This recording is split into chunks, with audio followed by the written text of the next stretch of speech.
paix à tous. Et à ton esprit. Lecture du très saint évangile selon saint Luc. Gloire à toi, Seigneur. Gloire à toi. Soyons attentifs. En ce temps-là, comme Jésus s'approchait de Jéricho, un aveugle était assis au bord du chemin et mendiait. Entendant marcher la foule, il demanda ce que cela signifiait. On lui annonça que c'était Jésus de Nazareth qui passait par là. Alors il s'écria: Jésus, fils de David, aie pitié de moi. Ceux qui marchaient en tête le menaçaient pour qu'il fasse silence, mais il criait d'autant plus fort: Fils de David, aie pitié de moi. Jésus s'arrêta donc et ordonna de le conduire vers lui. Quand il fut près de lui, il lui demanda: Que veux-tu que je fasse pour toi? Il répondit: Seigneur, fais que je recouvre la vue. Jésus lui dit: Que la vue te soit rendue, ta foi t'a sauvé.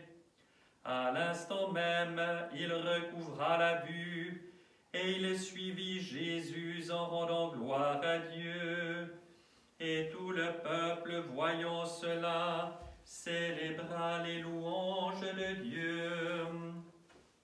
En ce temps-là, Jésus, descendant de la montagne avec ses apôtres, s'arrêta sur un plateau où se trouvait une foule nombreuse de ses disciples et une grande multitude de gens venus de toute la Judée et de Jérusalem et du littoral de Tyr et de Sidon pour l'entendre et se faire guérir de leurs maladies. Ceux que tourmentaient les esprits impurs étaient guéris eux aussi, et toute cette foule cherchait à le toucher parce que de lui sortait une force qui les guérissait tous. Alors il leva les yeux sur ses disciples et dit: Heureux vous les pauvres, car le royaume de Dieu est à vous. Heureux ceux qui avez faim maintenant, car vous serez rassasiés. Heureux vous qui pleurez maintenant, car vous serez dans la joie. Heureux serez-vous si les hommes vous haïssent, s'ils vous frappent d'exclusion et s'ils insultent et proscrivent votre nom comme infâme à cause du Fils de l'homme. Réjouissez-vous ce jour-là et tressaillez d'allégresse, car votre récompense sera grande dans les cieux. Gloire à toi, Seigneur. Gloire à toi.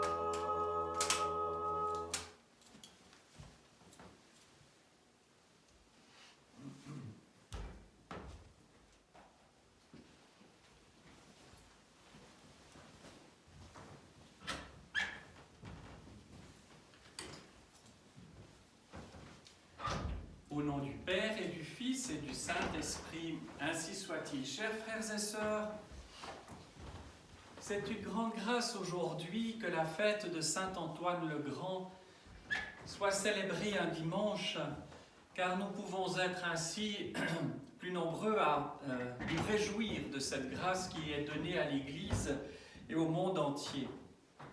Saint-Antoine le Grand, nous pourrions avoir des livres entiers pour parler de lui et de ce qu'il a apporté au monde.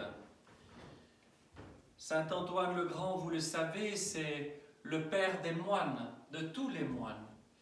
C'est lui qui, au tournant du 3e et 4e siècle, en Égypte a mené pour la première fois, non pas tant la vie consacrée entièrement à Dieu, retirée du monde, il y avait des ascètes de ce temps-là, mais va avoir un tel rayonnement que cela va comme exploser littéralement le cadre de l'époque.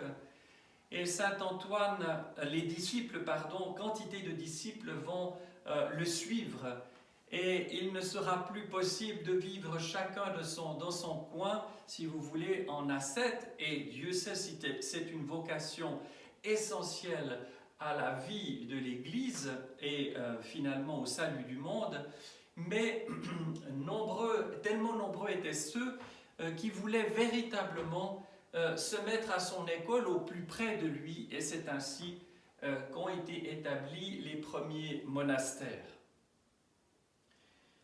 L'Église commémore Saint Antoine le Grand comme un certain nombre de grands ascètes après la théophanie.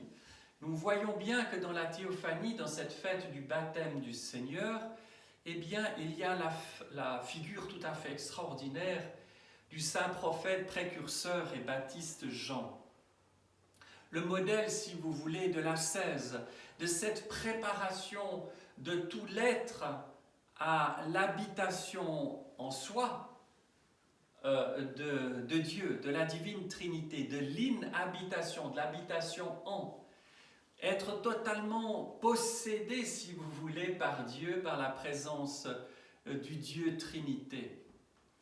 Et nous en avons parlé de cette chose extraordinaire, de cet événement extraordinaire qui a été cette manifestation tout à fait claire, tout à fait nette de la Trinité aux précurseurs, de cet étonnement en même temps de voir, et ça lui est révélé, le Verbe fait chair, Dieu fait chair, s'approcher, incliner la tête devant lui, demander le baptême pour la rémission des péchés, alors qu'il est le créateur de toutes choses, qu'il est celui qui n'a pas besoin, s'il en est, de ce genre de baptême.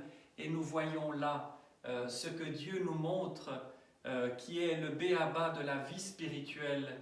Il montre l'humilité et l'obéissance. Et le baptiste, donc, est cette illustration tout à fait magnifique de ces vertus essentielles. Et c'est pour cela que nous commémorons dans le temps qui suit cette fête les grands ascètes, comme pour nous préparer au grand carême, en méditant l'exemple de ces grands ascètes, de ces grands spirituels. Eh bien, nous voyons comme se dérouler devant nous un programme de vie, pas une recette, parce qu'il n'y a pas de recette, tous les destins sont particuliers, mais il y a des constances, il y a des mises en œuvre dans la vie de tous les jours de ces grandes vertus, et en particulier l'humilité et l'obéissance. Et c'est ce qui constitue, si vous voulez, la porte ouvrant sur le véritable repentir. C'est par ces vertus-là que sont littéralement terrassées, réduites à néant, les passions et en particulier l'orgueil, et font fuir littéralement la pratique de ces vertus, fait fuir les démons et Satan. Et Saint Antoine l'illustre de manière particulièrement extraordinaire. Je vous disais donc qu'il est un fils de l'Égypte, de cette Égypte qui a adoré les démons avec tellement de dévotion. Et ça n'est pas pour rien que Saint Antoine est de ceux qui aura de manière tout à fait particulière combattu les puissances de ténèbres. Il va même aller les poursuivre dans leur retranchement. Il va aller dans ces sépulcres, il va aller dans ces anciens temples, dans ces lieux qui avaient été consacrés aux démons. Et il va être attaqué de manière absolument fabuleuse, incroyable. Mais il va garder cette foi et cette confiance inébranlable en Dieu. Il va placer toute sa joie, tout son désir en Jésus-Christ.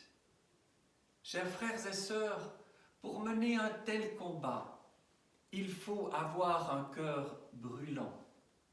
Souvent, l'enracinement dans nos cœurs des passions dessèche le cœur, le rend tout froid.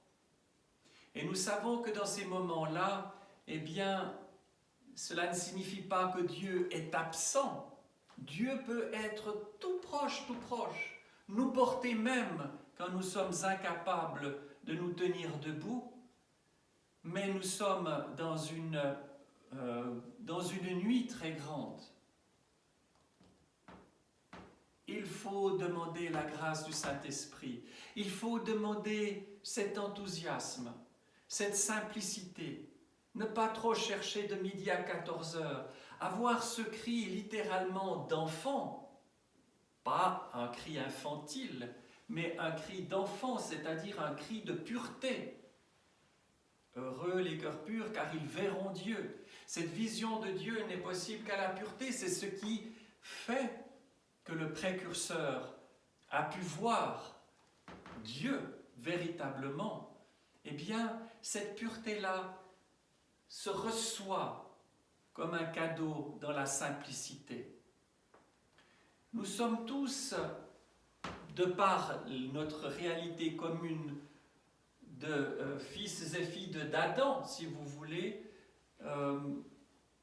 blessés profondément par la mort. Et nous vivons dans un temps où nous courons après je ne sais quoi très vite. Nous sommes suroccupés, nous sommes sursollicités. Et il n'y a plus de place pour le silence, il n'y a plus de place, ne fût-ce qu'un tout petit espace chaque jour pour Dieu.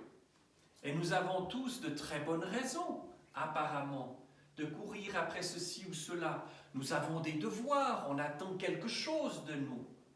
Nous devons remplir notre part du contrat. Mais comment accomplir nos diverses tâches? Comment accomplir ce que l'on peut attendre de nous si notre cœur est froid et vide? Ce qui a permis à saint Antoine d'être à l'image du précurseur, un ange dans la chair. Les gens qui l'ont côtoyé l'ont vu, et pas simplement une ou deux personnes de manière anecdotique, mais des centaines de gens. Des gens venaient de tout l'Empire romain, se tournant à ce moment-là vers le christianisme, prendre conseil de lui. Constantin le Grand, l'empereur qui a permis cette transformation de la société et la prédication libre de l'Évangile, ses fils ont écrit, ont échangé toute une correspondance avec le saint ascète. Combien y a-t-il de nos dirigeants qui feraient cela aujourd'hui? Oh, de dirigeants, de simples citoyens. Je ne parle pas de la course aux starets, il faut recevoir la bénédiction de quelqu'un qui a une barbe bien blanche et bien longue, signe de sainteté. Je parle de cette manifestation de la présence de Dieu, très concrète, très simple, qui fait fi de toute considération, mais qui attire comme un aimant.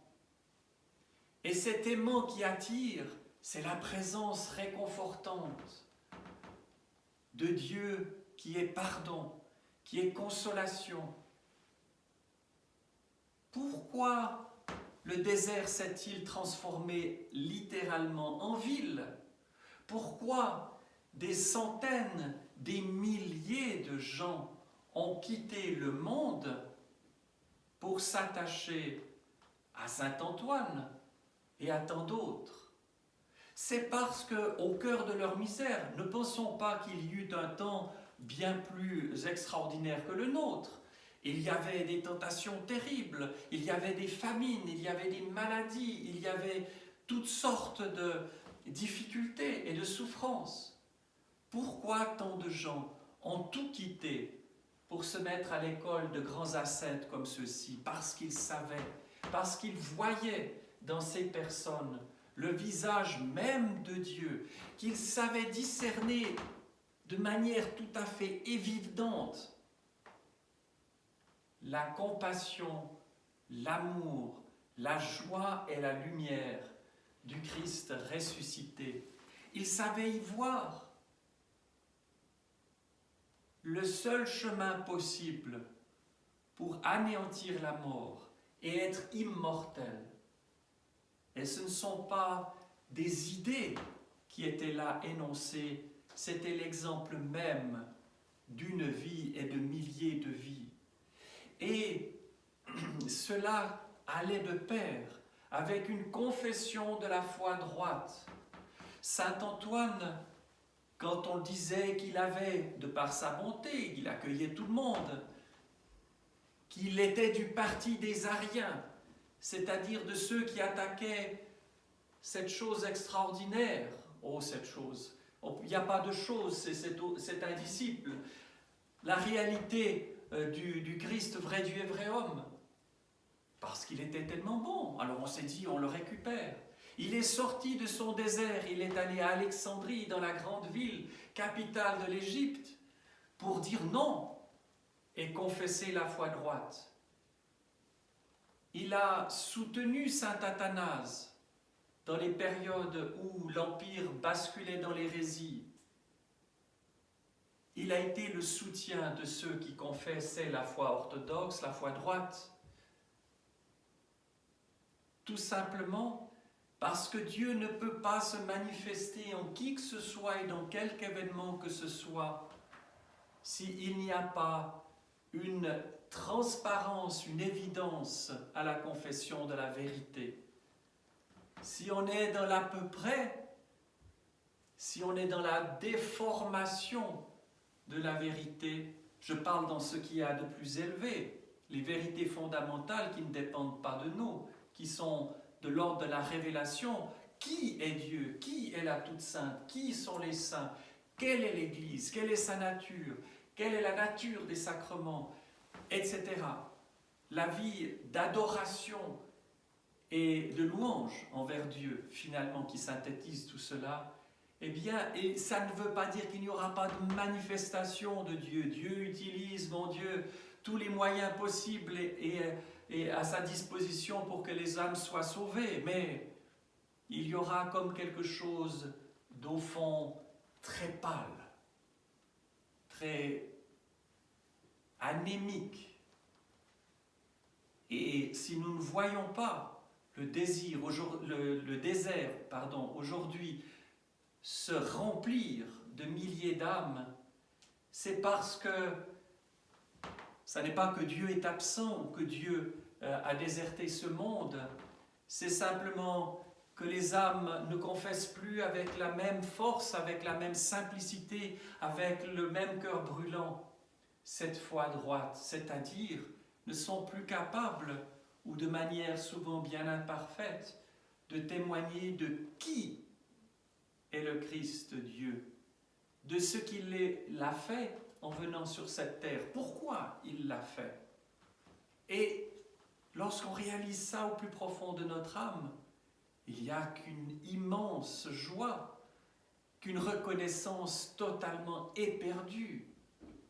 Ah, chers frères et sœurs, puissions-nous retrouver la simplicité du cœur, puissions-nous avoir ce cœur tout brûlant, comme saint Antoine, suivre sa voie, qui est celle de l'obéissance, de l'humilité, et vivre jour après jour, non pas dans la macération, l'autoculpabilisation, mais dans le véritable repentir qui est engendré par cette pratique, c'est la pratique de ces vertus que je viens d'énoncer et qui est le fruit de la joie. Au nom du Père et du Fils et du Saint-Esprit, ainsi soit-il.